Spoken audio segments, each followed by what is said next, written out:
बात करेंगे, यानी तेरी मेरी सबकी बात में आज हम रोजगार की बात करें। युवाओं के लिए सबसे बड़ा सवाल यह है कि उन्होंने जो पढ़ाई की है उनकी योग्यता के आधार पे उनको नौकरी मिले, उनको रोजी रोजगार मिले, जिसके आधार पे वो अपने परिवार का भरण पोषण कर सकें, अपने समाज और देश के विकास में अपना योगदान कर सकें।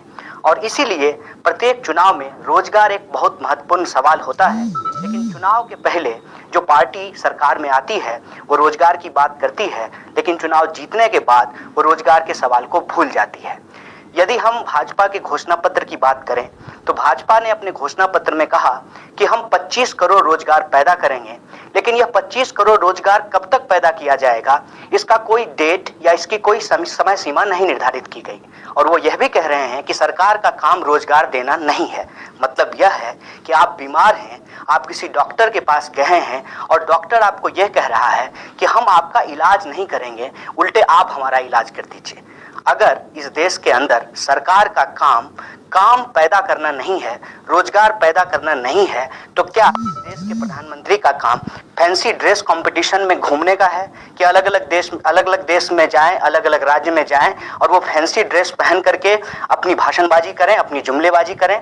लेकिन जो उन्होंने कहा है, जो वादा उन्होंने जनता से किया है, क्या उसके ऊपर युवाओं का काम नहीं है कि वो उन पे सवाल खड़ा करें। और मैं समझता हूं कि इस देश के युवा अपने काम को लेकर के, अपने आत्मसम्मान को लेकर के सवाल खड़ा कर रहे हैं। और शायद यही वजह है कि काम के बात को झुठलाने के लिए आज मंदिर, मस्जिद और पाकिस्तान की बात की जा रही है। मैं आपके सामने वह बात याद दिलाना चाहता हूं जिसमें प्रधानमंत्री ने स्वयं कहा था कि हम प्रत्येक वर्ष 1 करोड़ रोजगार पैदा करेंगे। लेकिन स्थिति यह है कि प्रत्येक वर्ष 1,35,000 रोजगार भी पैदा नहीं किया गया है। लेबर ब्यूरो के अनुसार जुलाई से लेकर के अक्टूबर के बीच में इस देश की बेरोजगारी दुगनी हुई है। वह 3% से बढ़ करके लगभग 6% हो गया है। हमारे यहाँ एक बात और भी कही जाती है कि भूखे भजन न होए गोपाला। तो पेट भरने के लिए हम कुछ ना कुछ काम जरूर करते हैं, लेकिन लेबर ब्यूरो उन लोगों को जो अपनी योग्यता के आधार पे कमतर कामों को करते हैं उसको बेरोजगार के रूप में शामिल नहीं करती है। यदि उसको छोड़ भी दिया जाए तो भी भारत में बेरोजगारी लगातार बढ़ी है। और बेरोजगारी को दूर करने के लिए जो बड़ी बड़ी योजनाएं सरकार के द्वारा लागू की गई है, उसकी स्थिति ये है कि उस पर खर्च तो बहुत हुआ है लेकिन उससे रोजगार पैदा नहीं हुआ है। यदि हम इस बात का मूल्यांकन करें और सरकार की एक योजना को उठा करके देखें, सरकार ने एक योजना की शुरुआत की जिसका नाम था स्किल इंडिया। हालांकि उस स्किल इंडिया में एस साइलेंट है और उसको पढ़ना चाहिए किल इंडिया। स्किल इंडिया के अंतर्गत 12,000 करोड़ रुपया खर्च किया गया और उससे मात्र 17% लोगों को रोजगार मिला। मतलब 100 लोगों को स्किल बनाने की ट्रेनिंग दी गई, उसमें से मात्र 17 लोगों को रोजगार मिला। ऐसा क्यों हुआ है? ऐसा इसलिए हुआ है कि बाहर में जहां आप पढ़ाई करते हैं, किसी विद्यालय में, किसी विश्वविद्यालय में, और जब आप काम के लिए बाहर निकलते हैं तो बाहर रोजगार है ही नहीं।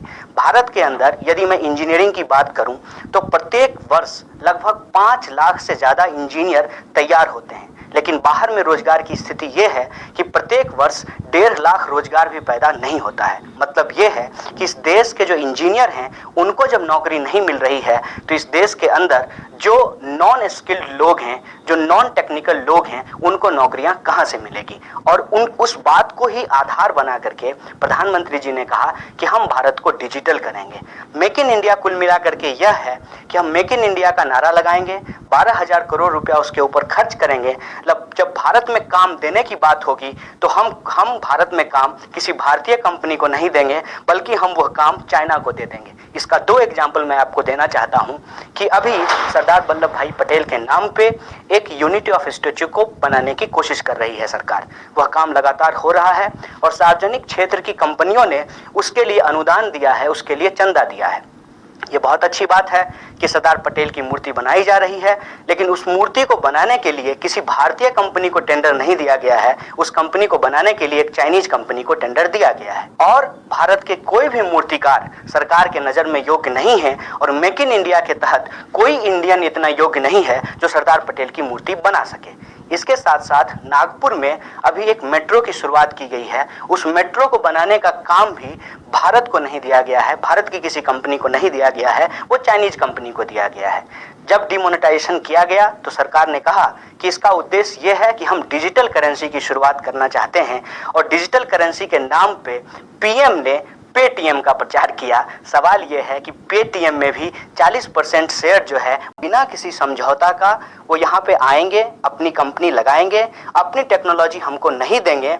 मतलब यह है कि हम भारतीय लोग विदेशी कंपनियों के प्रोड्यूसर नहीं बनेंगे, सिर्फ और सिर्फ कंज्यूमर बन करके रह जाएंगे। शायद यही वजह है कि आज हमको इस कॉरपोरेट राज में ब्रिटिश राज की याद आ रही है कि मैनचेस्टर की कंपनियां हिंदुस्तान आती थी और यहाँ के जो सूत पैदा करने वाले, कपास पैदा करने वाले किसान थे, उनके कपास को खरीद करके इंग्लैंड ले जाती थी और वहाँ से कपड़ा तैयार करके वापस हिंदुस्तान के बाजार में बेचती थी। नतीजा ये था कि सोने की चिड़िया कहे जाने वाली हिंदुस्तान का सोने का अंडा अंग्रेजों के पास होता था और भारत एक अमीर देश था, लेकिन भारत की जनता गरीब थी।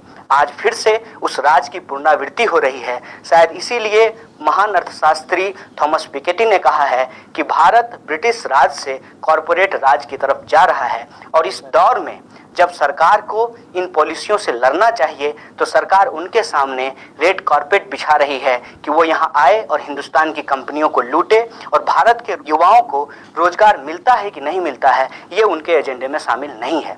ऐसे दौर में हम युवाओं के सामने एक बहुत बड़ा चैलेंज है कि हमको काम कहाँ से मिलेगा।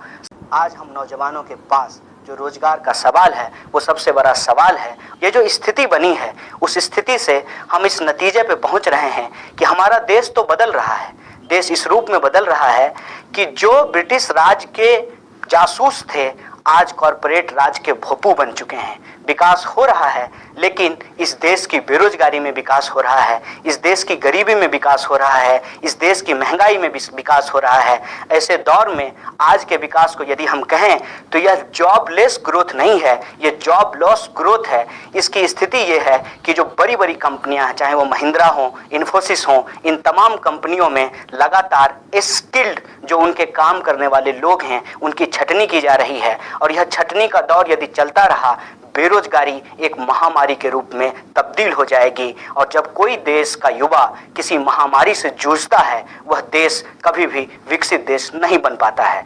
यदि हम इस देश को विकसित रास्ते पे आगे बढ़ाना चाहते हैं, एक शक्तिशाली देश का निर्माण करना चाहते हैं, हमें युवाओं के भविष्य का भी निर्माण करना पड़ेगा।